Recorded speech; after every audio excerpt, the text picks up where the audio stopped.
Hello guys, may bago na naman akong recipe ng pork spare ribs para sa mga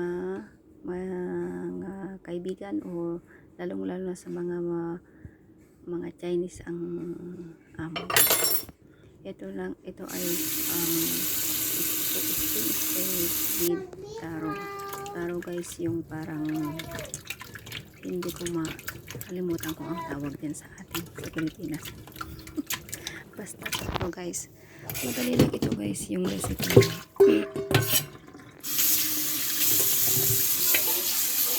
Hindi mo lang kailangan ito kung ano.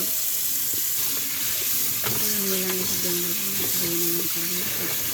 Halagin mo hanggang sa medyo mawala yung dugo niya. Tapos hugasan mo lang siya. Hugasan mo buto sa recipe yung kunti yung kaya naman guys hugas ko running water ganyan ng paghugas ko para siguradong maalis yung lansa at saka yung harina na pinanghugas natin dyan sa karne. At ayun na nga siya guys, napatuyo ko na siya. Lalagyan ko lang siya ng konting oyster sauce, asin at saka asukal guys. Yan, una kong nilagay yung asukal. Just wait, okay? Tapos susunod ay Just wait, cornstarch. Para at least guys lumapot siya. Para kumapit yung mga ingredients niya. Ito guys, ibinabad ko lamang siya ng 2 to 3 hours. Kung may mas time naman kayo, kahit magdamag guys na pagbabad, okay lang din. O kaya 30 minutes kung kayo nagmamadali, okay na lang guys. Tapos nilagyan ko na rin siya guys ng oyster sauce at saka light soy sauce. Yan yung aking pang marinade.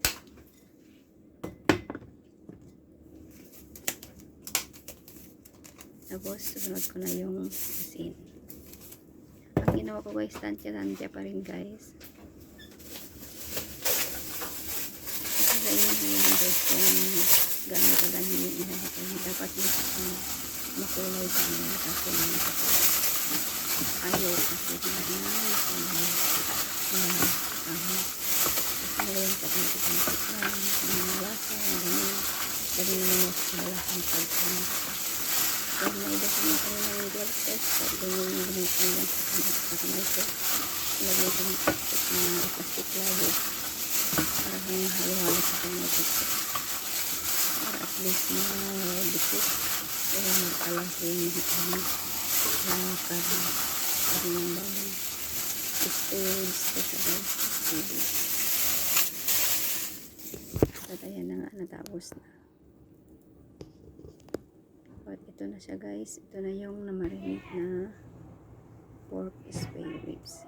Tapos guys, ito yung sinasabi ko kanina na taro, nakalimutan ko talaga sa pasensya na, nakalimutan ko talaga sa Tagalog guys yung tawag. Tapos meron din siya sibuyas, dahon ng sibuyas din, tapos mushroom, saka garlic. Then guys, nilagyan ko lang din siya konti ng asukal, asin, light soy sauce, saka oyster sauce ulit. Tapos nagpainit ako guys ng mantika. Yung mantika na nilabot ko na para maluto yung sahog na yan. Halo-haloin siya guys.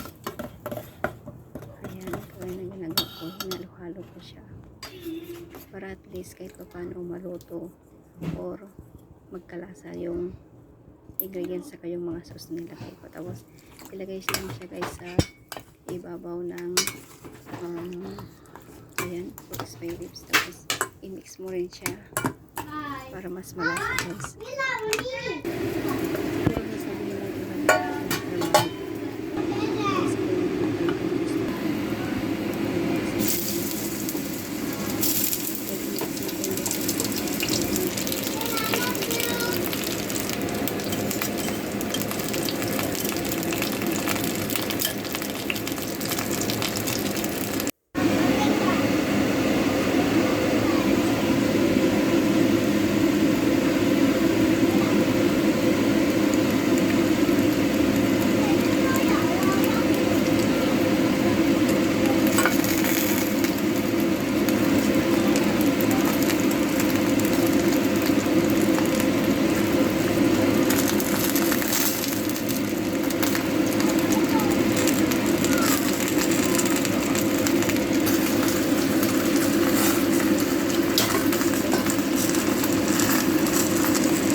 steam na luto na.